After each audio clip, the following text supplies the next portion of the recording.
আজকে নিয়ে এসেছি কুশি কাটার এই চুড়ি কিভাবে তৈরি করতে হয় সেই ভিডিও। তো আমি প্রথমে একটি কেচি বা সিজার নিয়েছি আর এরকম চিকন চুড়ি নিয়েছি আর নিয়েছি আমি 9 তার সুতা সাদা আর লাল রঙের।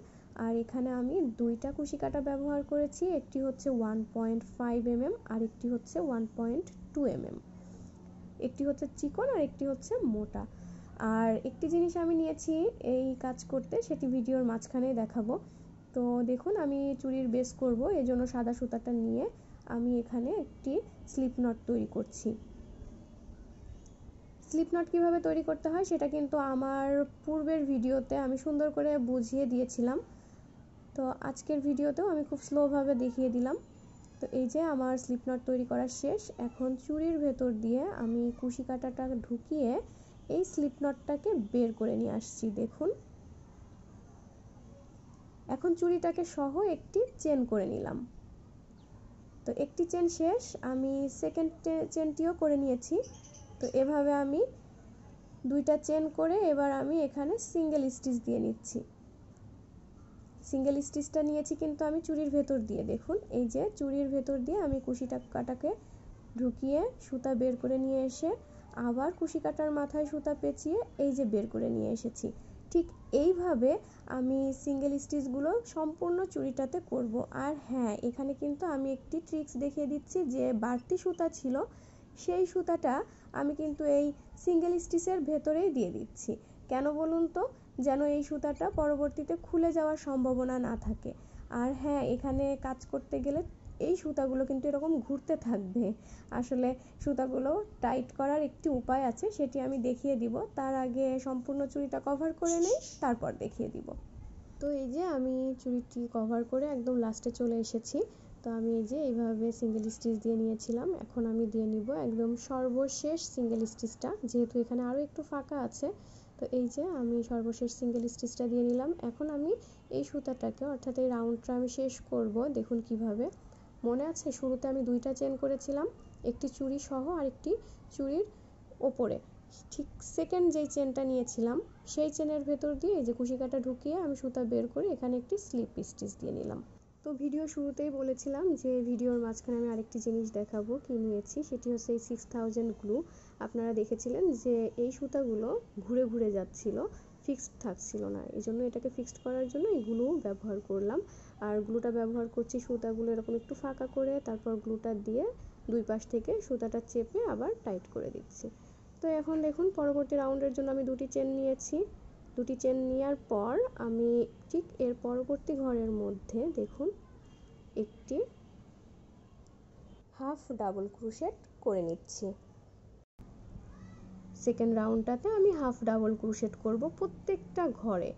ঠিক পরবর্তী ঘরে আমি আবার হাফ ডাবল ক্রোশেট করে নিলাম। প্রত্যেকটা ঘরের মধ্যেই হাফ ডাবল ক্রোশেট করব।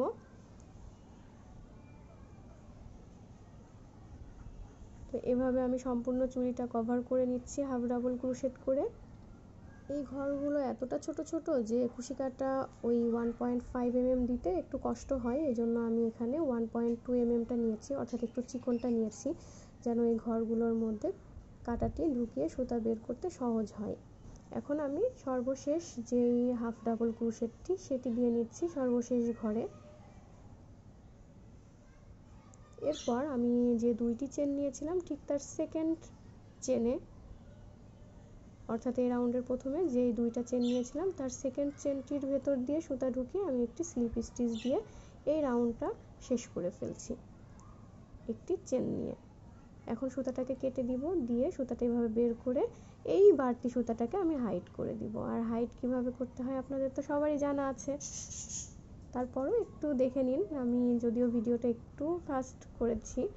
তো এই যে এইভাবে সুতাটা হাইড করে নেওয়ার পর আমি কেটে দিলাম। এখন আমি এই লাল সুতাটা দিয়ে আরেকটি স্লিপ নট তৈরি করে নিলাম। এখন দেখুন এই যে হাফ ডাবল ক্রোশেট নিয়েছিলাম না, এর যে কোনো একটি ঘরের মধ্যে কুশি কাঁটাটা ঢুকিয়ে এইভাবে এই যে স্লিপ নট করলাম লাল সুতা দিয়ে সেটি বের করে নিয়ে আসব। এরপর এখানে আমি একটি চেন করব, তারপর আরও একটি চেন করে নিব, অর্থাৎ এখানেও আমি 2টি চেন করে নিব। এখন দেখুন আমি 1 নাম্বার ঘর, 2 নাম্বার ঘর এবং 3 নাম্বার ঘরের মধ্যে, আমি আবারও বলছি 1 2 3 নাম্বার ঘরের মধ্যে এই বাড়তি সুতাটাকে সহ আমি আঙুল থেকে সুতাটা বের করে নিয়ে এলাম। এরপর আমি এখানে ডাবল ক্রোশেট দিয়ে নিলাম। তো আশা করছি বুঝেছেন। সেই একই ঘরের মধ্যে আমি আবারও ডাবল ক্রোশেটই করে নিচ্ছি। ঠিক এইভাবে আমি এই একটি ঘরের মধ্যেই 5টি ডাবল ক্রোশেট করে নিব। তো আমার 4টি ডাবল ক্রোশেট করা শেষ। আমি 5 নাম্বার ডাবল ক্রোশেটটা করে নিলাম।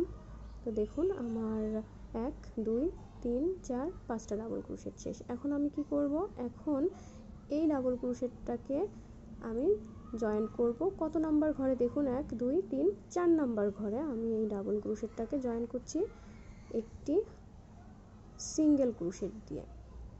অর্থাৎ 4 নাম্বার ঘরে আমি একটি সিঙ্গেল ক্রোশেট দিয়ে এগুলোকে জয়েন করলাম। এরপর আমি আবার 3 নাম্বার ঘরের মধ্যে দিয়ে সুতাটা ঢুকিয়ে এখানে আমি ডাবল ক্রোশেট করে নিচ্ছি। ঠিক একইভাবে আমি এখানে 5টি ডাবল ক্রোশেট করে নিব। এই 3 নাম্বার ডাবল ক্রোশেটটা করছি 4 নাম্বার, এখন আমি 5 নাম্বার ডাবল ক্রোশেটটা করে নিলাম। এরপর আবারও আমি 1 2 3 4 নাম্বার ঘরে আমি এখানে একটি সিঙ্গেল ক্রোশেট দিয়ে শেষ করব। এরপর আমি আবারও 3 নাম্বার ঘরে ডাবল ক্রোশেট দিব। ঠিক এই একইভাবে 3টি ঘর পরে ডাবল ক্রোশেট দিব 5টি, তারপর 4 নাম্বার ঘরে একটি সিঙ্গেল ক্রোশেট দিব। এইভাবে আমি এই রাউন্ডটা করে চলে আসছি। তো এখন আমি এই যে সর্বশেষ জায়গায় এসে আমি 1 নাম্বার চেনটাতে একদমই শুরুতে যে চেনটা নিয়েছিলাম ওই চেনের মধ্যে দিয়ে আমি একটি স্লিপ স্টিচ দিয়ে এই রাউন্ডটা শেষ করলাম, একটি চেন দিয়ে দিলাম। এভাবে আমি চুড়িটার ডিজাইন করা শেষ করে এই যে সুতাটাকে কেটে দিব। এরপর আমি এই বাড়তি সুতাটাকে আবারও হাইড করে দিব। তো এই যে আমার এই চুড়িটা করা কমপ্লিট। এই যে বাড়তি সুতাটা কেটে দিলাম, ব্যাস খুবই সিম্পল একটি ডিজাইনের মধ্যে সুন্দর একটি কুশি কাটার চুড়ি আমি কিন্তু দেখিয়ে দিলাম। আপনারা চাইলে যে কেউই এই সিম্পল চুড়িটা তৈরি করে নিতে পারবেন। আর আপনারা আমার জন্য দোয়া করবেন যেন দ্রুত সুস্থ হয়ে উঠতে পারি আর আপনাদের জন্য এরকম অনেক বেশি বেশি ভিডিও নিয়ে আসতে পারি। ভালো থাকবেন সবাই, সুস্থ থাকবেন, আল্লাহ হাফেজ।